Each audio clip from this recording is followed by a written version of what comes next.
Universitas Bosowa dengan NIM 4524091106. Teman-teman, pada video kali ini kita akan membahas tentang jenis-jenis karya tulis untuk memenuhi tugas pengantar karakter minat dan bakat yang ditugaskan oleh dosen pengampu Bapak Syahrul Alim SC MA PhD. Baik, untuk lebih jelasnya teman-teman, langsung saja kita ke videonya. Memahami jenis-jenis karya tulis. Karya tulis ini adalah hasil pemikiran dan kreativitas seseorang yang dituangkan dalam bentuk tulisan. Karya tulis dapat memiliki berbagai tujuan nih teman-teman, mulai dari untuk memberi informasi, mengungkapkan ide, hingga menghibur pembacanya. Dalam dunia pendidikan, karya tulis juga sering digunakan sebagai sarana untuk mengasah kemampuan menulis dan berpikir kritis. Jenis-jenis karya tulis ini teman-teman merujuk pada berbagai bentuk tulisan yang disusun dengan tujuan tertentu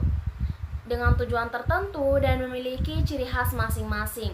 Setiap jenis karya tulis ini digunakan untuk menyampaikan ide, informasi, atau ekspresi penulis kepada pembaca dengan cara sistematis dan terstruktur. Jenis karya tulis ini dapat ditemukan dalam berbagai konteks, mulai dari pendidikan, dunia kerja, hingga hiburan. Masing-masing jenis karya tulis memiliki aturan, format, dan tujuan yang berbeda, sesuai dengan audiens dan konteks penggunaannya. Nah, teman-teman, ada 10 jenis karya tulis nih yang mungkin bisa saya sampaikan atau saya sebutkan untuk teman-teman. Nah, di sini untuk yang dapat kita pelajari, setiap jenis karya tulis memiliki karakteristik, tujuan, dan cara penulisan yang berbeda nih. Yang pertama itu ada artikel. Nah, artikel ini adalah salah satu jenis karya tulis yang sering kita temui di media cetak maupun digital.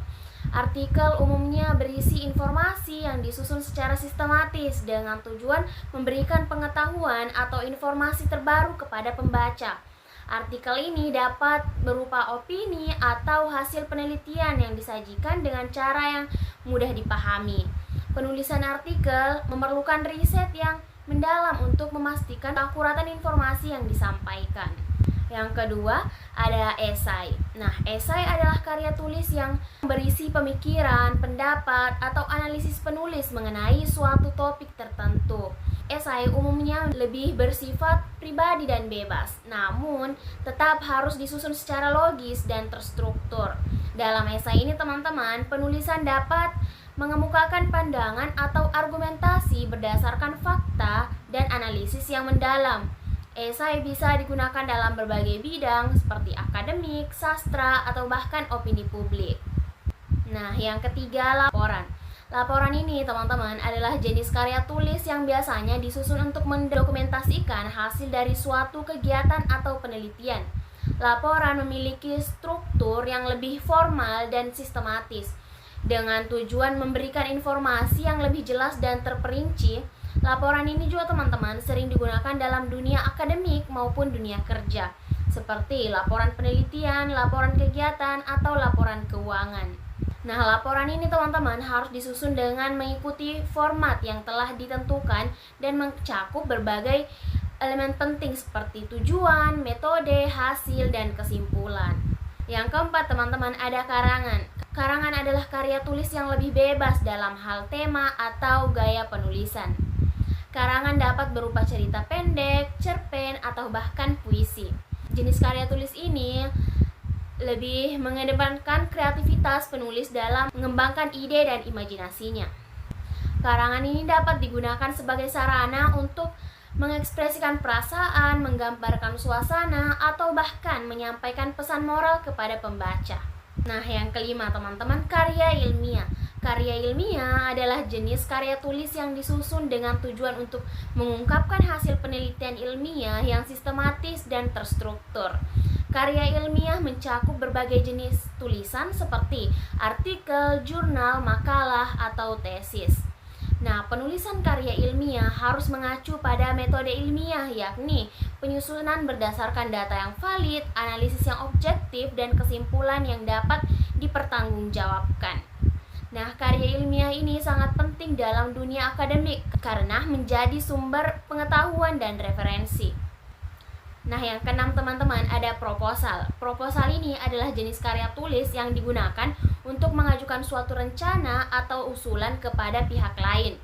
Nah, proposal seringkali digunakan dalam konteks pengajuan dana, penelitian, proyek, atau kegiatan tertentu.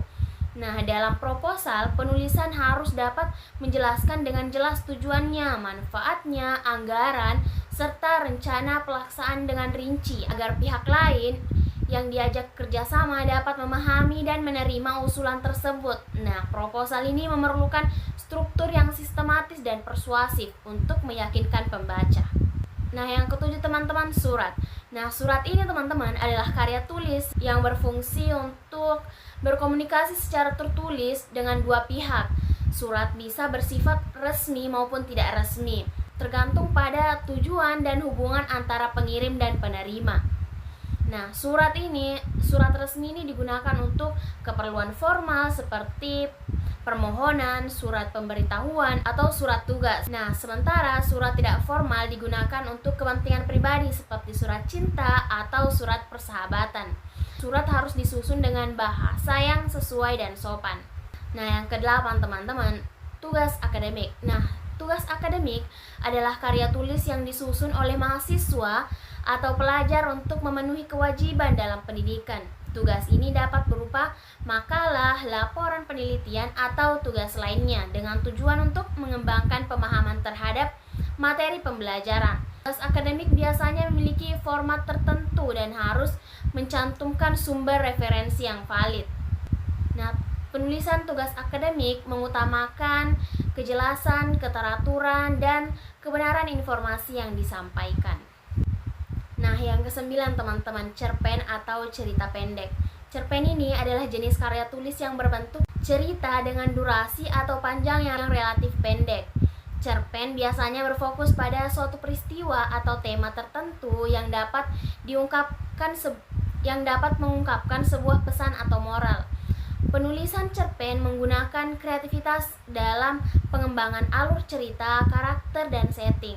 Cerpen dapat diterbitkan dalam media cetak maupun online teman-teman, dan sering digunakan sebagai sarana untuk mengasah kemampuan penulis dalam menyampaikan sebuah cerita singkat namun efektif. Yang ke-10 teman-teman, yang terakhir, puisi. Nah, puisi ini adalah suatu karya tulis yang menggunakan bahasa yang indah dan penuh makna.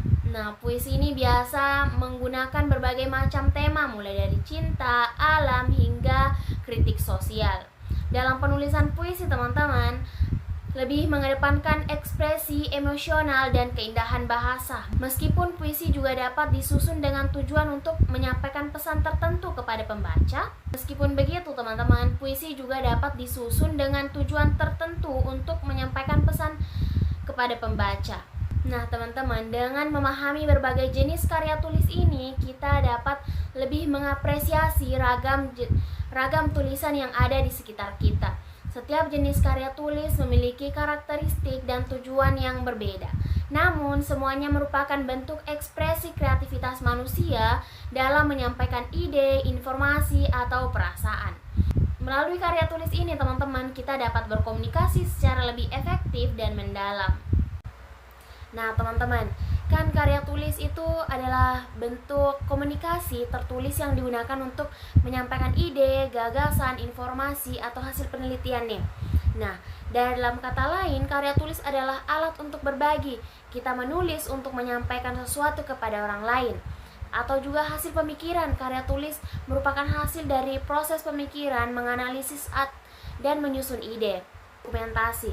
Karya tulis dapat menjadi catatan atau bukti dari suatu peristiwa, penelitian, atau pemikiran. Nah, karya tulis juga ini sebagai kekreativitasan. Karya tulis terutama fiksi dalam wadah untuk mengekspresikan kekreativitasan.